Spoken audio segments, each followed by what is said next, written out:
உழவர் உலகம் வேட்டியில் உதயம். உதயம் வேட்டிகள் ஷர்ட்டுகள்.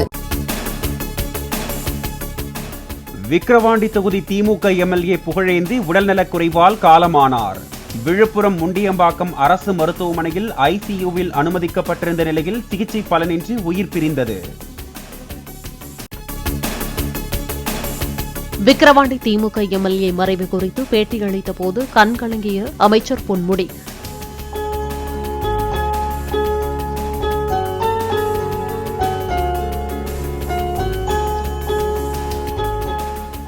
புகழேந்தியின் உடல் இறுதிச் சடங்குகளுக்கு பின்னர் நாளை மாலை தகனம் செய்யப்படும் என பொன்முடி தகவல். முதலமைச்சர் மு.க.ஸ்டாலின் சிதம்பரம் அருகே லால்புரத்தில் இன்று தேர்தல் பிரச்சாரம். சிதம்பரம் வேட்பாளர் திருமாவளவன் மற்றும் மயிலாடுதுறை காங்கிரஸ் வேட்பாளர் ஆர். சுதா ஆகியோரை ஆதரித்து பொதுக்கூட்டத்தில் உரை. தாம் சொல்லித்தான் மகளிர் உரிமை தொகை தருவதாக எடப்பாடி பழனிசாமி கூறுவது பொய் என மு.க.ஸ்டாலின் குற்றச்சாட்டு. ஒரு மனிதன் பொய் பேசலாம், ஆனால் ஏக்கர் கணக்கில் பேசக்கூடாது என்ற கவுண்டமணி பட காமெடியை குறிப்பிட்டு விழுப்புரம் பிரச்சார கூட்டத்தில் விமர்சித்த ஸ்டாலின், பழனிசாமி என்ன சொல்றாரு தெரியுமா? அவர் சொல்லித்தான் நம்ம 1000 ரூபாய் உரிமை தொகை கொடுக்கிறோமா? உரிமை தொகையை நாம் அறிவிச்சதும் என்னவெல்லாம் பேசினார் இந்த பழனிசாமி. இப்போ வெக்கமே இல்லாம போய் பேசுறாரு. ஸ்டாலினும் உதயநிதியும் ஒரு பிரச்சார கூட்டத்தில் கூட விவசாயிகளை பற்றி பேசவோ சிந்திக்கவோ இல்லை என இபிஎஸ் குற்றச்சாட்டு. கூட்டணியில் இருந்து விலக்கி விடுவார்கள் என்ற பயத்தால் காவிரி பற்றி ஸ்டாலின் வாய் திறக்கவில்லை என்றும் பேச்சு. மகளிர் உரிமை தொகை, இலவச பேருந்து பயணம் உள்ளிட்ட தேர்தல் அறிக்கையில் அறிவித்த திட்டங்கள் நிறைவேற்றப்பட்டதாக உதயநிதி ஸ்டாலின் பிரச்சாரம். சிஏஏ சட்டம் தமிழகத்திற்குள் அனுமதிக்கப்பட மாட்டாது எனவும் தேர்தல் பிரச்சாரத்தில் பேச்சு. முதலமைச்சர் அவருடைய தேர்தல் வாக்குறுதி அறிக்கைகள் ஒவ்வொரு வாக்குறுதியா நிறைவேற்றி வராரு. இதுதான் அந்த திட்டத்துடைய வெற்றி, இதுதான் முதலமைச்சருடைய வெற்றி. இதுக்கு பெயர் தான் திராவிட மாடல் அரசு. 3 ஆண்டு திமுக ஆட்சியில் விவசாயம் ஒரு பக்கம், விசைத்தறி ஒரு பக்கம் என இரண்டுமே சிக்கலில் இருப்பதாக அண்ணாமலை குற்றச்சாட்டு. தம்மை எம்பியாக்கினால் விசைத்தறி மற்றும் கைத்தறி தொடர்பான பிரச்சினைகளை ஓராண்டு காலத்தில் முடித்து காட்ட உறுதி.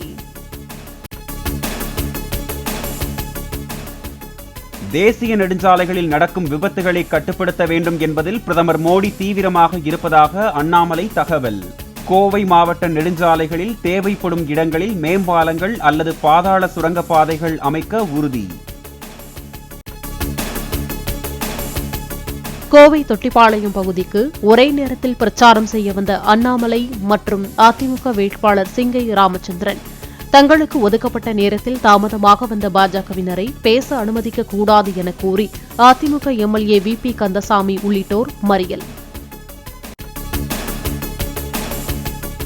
பல ஆண்டுகள் ஆட்சியில் இருந்த கட்சிகள் ஏன் அவர்களின் சாதனைகளை சொல்லி வாக்கு கேட்கவில்லை என சீமான் கேள்வி. ஓட்டுக்கு நோட்டை நம்பியே தமிழக அரசியல் கட்சிகள் இருப்பதாகவும் விமர்சனம். 10 ஆண்டு காலம் ஆட்சி செஞ்சிருக்குது, எல்லாம் ஆட்சி செஞ்ச கட்சி தானே. ஆட்சியின் சாதனையை சொல்லி ஓட்டு கேட்க துணிவு இருக்கா? நோட்டு இல்லைன்னா உங்களுக்கு ஓட்டு விடுமா? அப்புறம் உச்சநீதிமன்றத்தின் உத்தரவுப்படி நீட் தேர்வு நடைமுறைப்படுத்தப்பட்டதாக முன்னாள் மத்திய அமைச்சர் ப. சிதம்பரம் விளக்கம். மாநில உரிமைகளை காக்கும் வகையில் நீட்டுக்கு விலக்கு வழங்க காங்கிரஸ் விரும்புவதாகவும் பேட்டி. உச்சநீதிமன்றத்தின் தீர்ப்பின் காரணமாகத்தான் நீட் தேர்வு நாடு முழுவதும் அமலாக்கப்படுகிறது. அதில் நம்ம என்ன சொல்றோம்? மற்ற மாநிலங்கள் வேணும்னா வச்சுக்கிட்டோம், எங்களுக்கு விலக்கு தாங்குங்கிறாங்க. அந்த விலக்கத்தானே நாங்கள் வலியுறுத்தி இருக்கிறோம். மாநிலத்தினுடைய உரிமைகளை பறிக்க முடியாது. நாடாளுமன்ற தேர்தலை முன்னிட்டு சென்னை, கோவை உள்பட தமிழகத்தில் பல்வேறு இடங்களில் 2வது நாளாக வருமான வரித்துறையினர் சோதனை. பணப்பட்டுவாடா தொடர்பான புகார்களின் அடிப்படையில் முன்னணி அரசு ஒப்பந்ததாரர்கள் வீடு, அலுவலகங்களில் ரெய்டு. கோவையில் அமைச்சர் கே.என். நேருவின் ஆதரவு நிறுவனங்களில் வருமான வரி அதிகாரிகள் சோதனை நீடிப்பு. வருமானம் மற்றும் அதற்கான ஆதாரங்கள் குறித்த ஆவணங்களை கேட்டு அதிகாரிகள் விசாரணை. ஹொசூர் அருகே ஆவணங்களின்றி எடுத்து வரப்பட்ட 15 கோடி ரூபாய் மதிப்பிலான தங்க நகைகளை பறிமுதல் செய்த பறக்கும் படையினர். பெங்களூருவில் இருந்து டைட்டன் தொழிற்சாலைக்கு கொண்டு செல்லப்பட்டதாக தகவல்.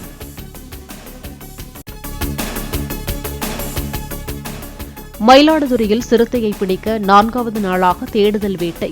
10க்கும் மேற்பட்ட இடங்களில் கண்காணிப்பு கேமரா வைத்து கண்காணிப்பு.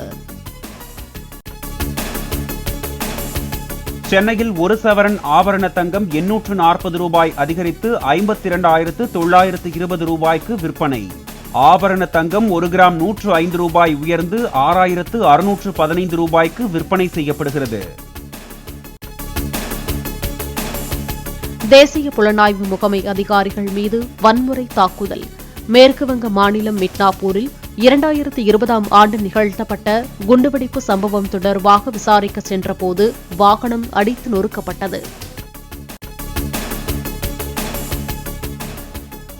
திண்டுக்கல் தொகுதி பாமக வேட்பாளர் திலகபாமா பழனியில் குதிரை வண்டி ஓட்டியும் பஞ்சாமிர்தம் விற்பனை செய்தும் வாக்கு சேகரிப்பு.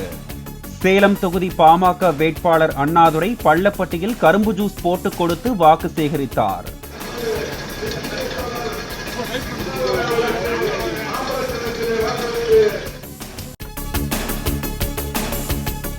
ஏற்கனவே வேறு ஒரு டிவியை உடைத்த கமல்ஹாசன் தற்போது இந்தியா கூட்டணி டிவியை உடைக்க வந்திருப்பதாக வானதி சீனிவாசன் விமர்சனம்.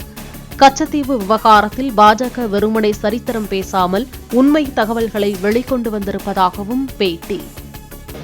திரு கமலஹாசன் எல்லா டிவியும் உடைச்சிட்டு கடைசி இன்னொரு டிவி உடைக்க வந்திருக்காரு. அவர் இந்த தடவை இந்த இந்தி கூட்டணி டிவியை அவரோட கையாலேயே உடைச்சிட்டு போவார்.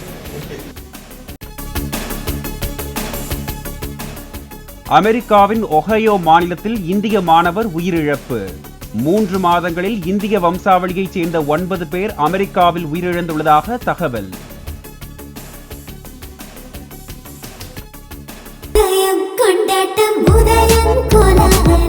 ஆடவர் உலகம் வேட்டியில் உதயம். உதயம் வேட்டிகள் ஷர்ட்டுகள்.